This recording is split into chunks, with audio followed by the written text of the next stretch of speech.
Let's talk about why you should own 2 American Express Platinum cards.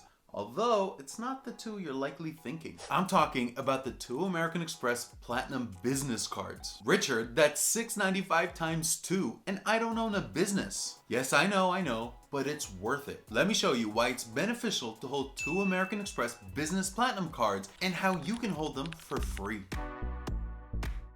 For those new to the channel, I'm Richard Debs, and I enjoy using credit card points and miles towards free travel. If you enjoyed this video, be sure to like, share, and subscribe to help give this channel some visibility. Here's my American Express Platinum story. I got into the game because I love travel, but I never considered owning a business card until the fall of 2022. Given that most of my points were being generated by American Express personal cards, the Gold, Platinum, and Hilton Aspire, I quickly turned to the Amex Blue Business Plus card, the BBP, to capture all of my domestic business spend. The BBP is a great 2x card, but it has its limitations. It has no travel features, and I can't take it abroad with me given that it incurs foreign transaction fees. It became very clear that I needed a true business travel card, so I did my research to determine if it's time to transition from the Amex Personal Platinum to the Amex Business Platinum. I released a video on my research and came away with the fact that there was no transition needed and that I needed to hold both the Amex Personal Platinum and the Amex Business Platinum. You may check out that video here.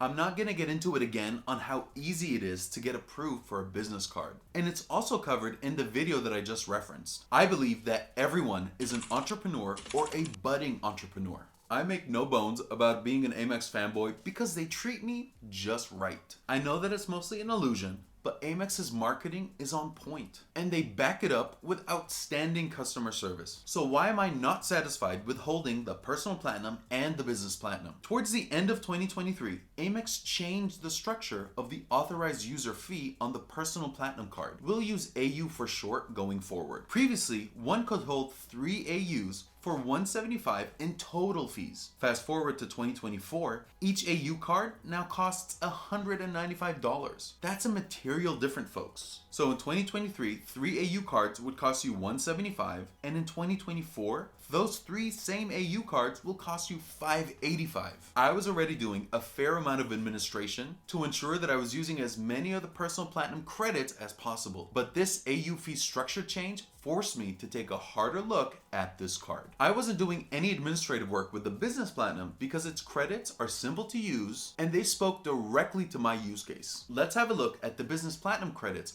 which I'll break down into 3 sections. Section 1, these are the easy to use credits like the $189 clear credit and the $120 wireless credit. Now note, for the wireless credit, enrollment is required. This credit is realized as a $10 a month credit when you pay your wireless bill with the card. I've seen here on YouTube a couple folks mentioning that they haven't seen the credit show up on their statement, but I suspect that they might be missing the enrollment bit. Next is a $400 Dell credit with $200 earned semi-annually or in each half of the year. I don't know about you, but this takes no effort at all because I'm always in the market to purchase new tech. Dell sells so much smart tech, from laptops and monitors to smartwatches and smart home tech. So now the total credits for section 1 are $709. So in section 2, we're going to talk about the more difficult to use credit, and that's a $200 airline fee credit. This credit is tied to an airline which you must select if you wish to use the credit, and you may update your preferred airline each year in January. So if any of you are using this credit and want to change your airline, now is the time to do it. However, there's no guarantee that you'll be able to redeem this credit fully, especially if you're shopping around for the best deal across airlines. For example, let's say you register American Airlines as your selected airline for the year, but you end up flying Delta. You won't be able to use this credit. As a result, I consider this credit more difficult to use. Not impossible,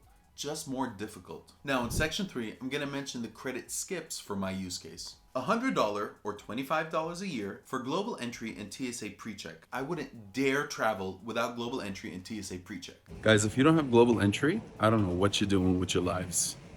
You walk up to the kiosk, it automatically takes your photo. You don't have to do anything. You don't have to touch it. It takes your photo, and then it goes, please proceed. You walk through the line to the exit. The security guard goes, Richard, or whatever your name is, you're good to go. Thank you. Appreciate it.